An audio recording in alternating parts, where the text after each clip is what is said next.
सदन का समय 1 घंटा बढ़ाया जाए, पक्ष में वो हाँ कीजिए। बढ़ाया गया। 4 घंटे कर लूंगा, 1-1 घंटे करूंगा, पूरा नहीं। गोवर्धन जी,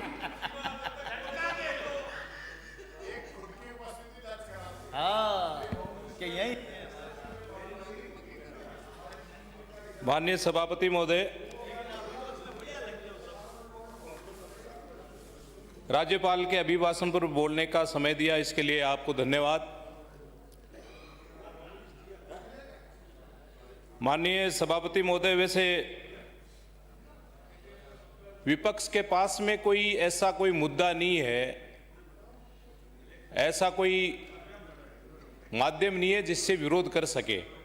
हमारे जो सदन में जो मंत्री महोदय बैठे रहते हैं, केवल उनकी बात करते हैं या उनका विरोध करते हैं, या हमारे जो माननीय मुख्यमंत्री जी भजनलाल जी हैं, जब दिल्ली जाते हैं तो ये कहते हैं साहब दिल्ली जा रहे हैं, जब विकास के लिए कोई गांव में जाते हैं तो साहब वे गांव में घूमते हैं। तो क्या मुख्यमंत्री का काम नहीं है? मुख्यमंत्री जी दिल्ली भी जाएंगे, मुख्यमंत्री जी जनता के बीच में भी रहेंगे। तो अनर्गल रूप से कोई किसी प्रकार से टिप्पणी करना, उन पे आक्षेप लगाना, मैं सोचता हूं बहुत गलत बात है। आ तो गए नहीं तभी तो माननीय मंत्री महोदय, और ये मतलब इनके पास में ऐसा कोई मुद्दा नहीं है कि जिसका विरोध करे। क्योंकि जब आप यहां पर मंत्री महोदय बैठे रहते तो उनकी कोई बात कहते थे साहब ये नहीं हुआ, मतलब कोई ठोस कोई वजह या ठोस कोई आधार इनके पास में नहीं, एक भी नहीं बचा है जिससे वो राजस्थान सरकार का, माननीय मुख्यमंत्री जी का विरोध कर सके बेवजह। तो इसी कारण से माननीय सभापति महोदय, सबका साथ सबका विकास की नीति को पर चलते हुए सबका विश्वास भी हासिल किया है। दूरदर्शी सोच के साथ में किसानों, युवाओं, महिलाओं, ग्रामीणों, श्रमिकों तथा पिछड़े वंचित वर्गों के कल्याण के लिए ठोस नीतिगत निर्णय लिए गए हैं, और ये बातें आपको धरातल पर भी दिख रही है। मैं माननीय सभापति महोदय आपको बताना चाहूंगा कि जो पिछली 5 साल में माननीय मुख्यमंत्री जी हमारे वसुंधरा राजे जी जो 13 से लेकर 18 तक जो सड़कें बनाई थी, उन सड़कों को इन्होंने खड्डे भी ठीक नहीं करवाए, ठीक भी नहीं करवाए साहब मंत्री महोदय। और वो सड़कें आज वैसे की वैसे हालत में थी जब हमारे माननीय मुख्यमंत्री भजनलाल जी ने जब तक पद ग्रहण नहीं किया। और आज नहीं, 2 साल पहले और सड़कों के लिए माननीय मुख्यमंत्री जी ने 27,860 करोड़ रुपए स्वीकृत किए और 42,000 किलोमीटर सड़कों का विकास किया गया। माननीय सभापति महोदय, जिसमें हमारी जो 16,430 किलोमीटर सड़कें जो नई और पुरानी, जिसमें आपको भी मिली, सबको मिली, पूरे राजस्थान का विकास हुआ। और आज क्योंकि जो हमें जो पुरानी जो सड़कें यदि वो ठीक की हुई मिलती हमें, तो आज हम केवल और केवल नई सड़कें बनाते और उनकी प्लानिंग बनाते। क्योंकि ये जो मिक्सिंग जो हमारी जो ये कह सकते हैं कि जो टूटी हुई सड़कें को ठीक कराने के लिए हमें पैसे दिए गए, और यदि वो ठीक होती तो हमें केवल और केवल नई सड़कें बनाने की राह मिलती। माननीय सभापति महोदय, जिस प्रकार से क्योंकि इस राजस्थान के विकास के लिए और उद्योगों को बढ़ावा देने के लिए माननीय मुख्यमंत्री जी भजनलाल जी के द्वारा पहले ही साल में राइजिंग राजस्थान किया गया, क्योंकि इन्होंने तो अंतिम सालों में किया। जैसे अभी कह रहे थे कि साहब हमने ये घोषणाएं की, हमारी घोषणाएं पूरी नहीं हो रही, तो क्यों भाई आपने लास्ट में क्यों की? अरे आप तो वैसे कह रहे थे कि मैं ऐसा कर दूंगा तो मैं ऐसा हो जाऊंगा, या मैं ऐसा हूं तो मैं ऐसा कर दूंगा, तो ये तो लेना ही नहीं चाहिए आपको।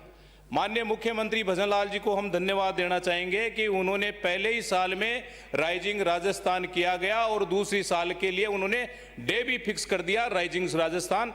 हमारे उद्योगपति, हमारे प्रवासी राजस्थानियों को यहाँ पर बुलाया और उनके माध्यम से जिस प्रकार से 36 लाख करोड़ रुपए का जो MOU हुआ था, उसमें लगभग 8-9 करोड़ रुपए के काम धरती पे भी, धरातल पे भी उतर गए।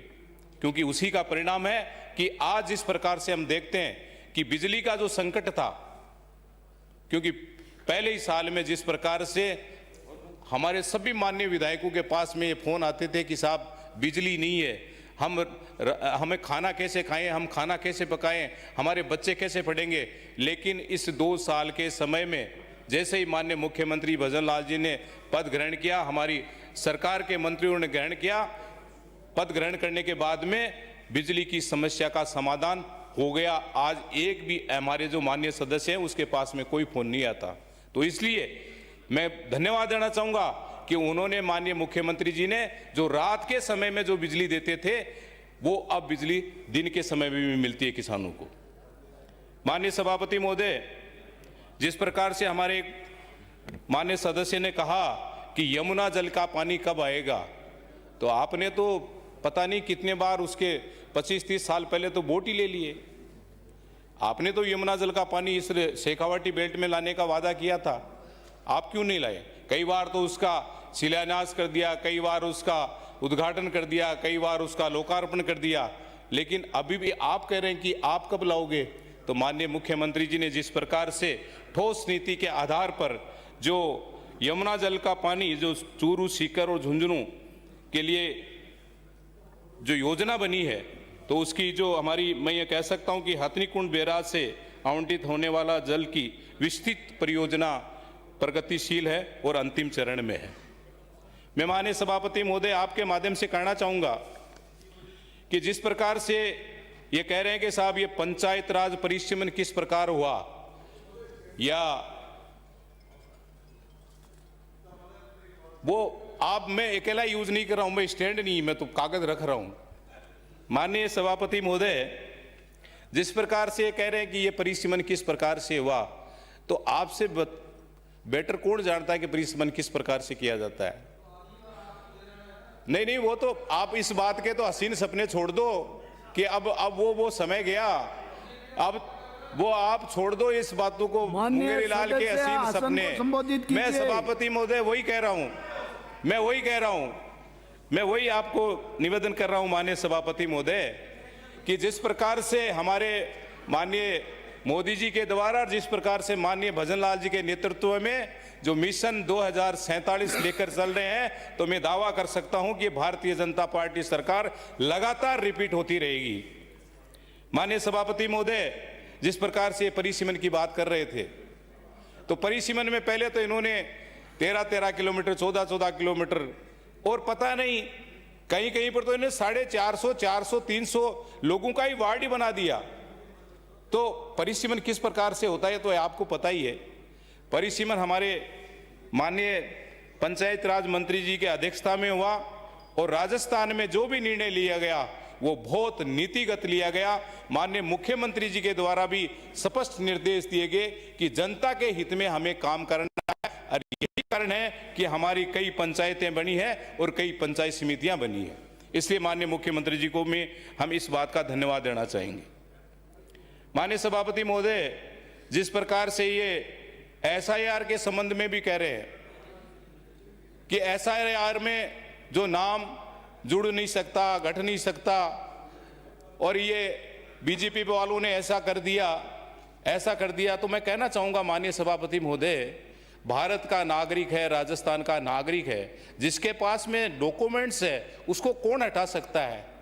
ये फालतू का ही क्यों मतलब इसको मुद्दा बनाते हैं, जबकि इनके पास में कोई आधार ही नहीं है।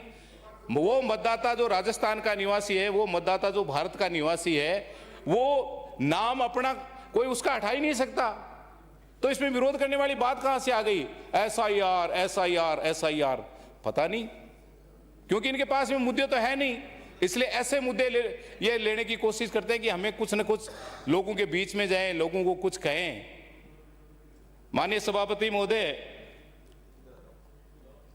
माननीय हम मुख्यमंत्री जी को इस बात का भी धन्यवाद देना चाहेंगे, और हमारे महामहिम राज्यपाल का भी आभार प्रकट करना चाहेंगे। बस मैं 2 मिनट लूंगा कि जिस प्रकार से पंच गौरव हमारे जो क्षेत्र की एक विशेष उपज हो, एक विशेष वनस्पति हो, या विशेष उत्पादन हो, या पर्यटन स्थल हो, या खेल हो, ऐसे 5 जो चीजें हैं उनको मिलाकर ये पंच गौरव बताए हैं, जिससे हमारे इस क्षेत्र का विकास हो, हमारे उस जिले का, हमारे उस संभाग का विकास हो।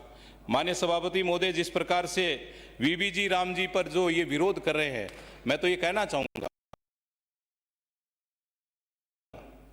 कि विरोध करें तो हम कोई ठीक ढंग से करें या ठीक बात का करें, क्योंकि ये जिस प्रकार से माननीय मोदी जी का जो विजन है 2047 तक ये विकसित भारत बने, तो उस विकसित भारत बने उसमें ये विशेष योगदान देने वाली योजना है, जिसके माध्यम से गांव का आधारभूत ढांचा सुधरेगा।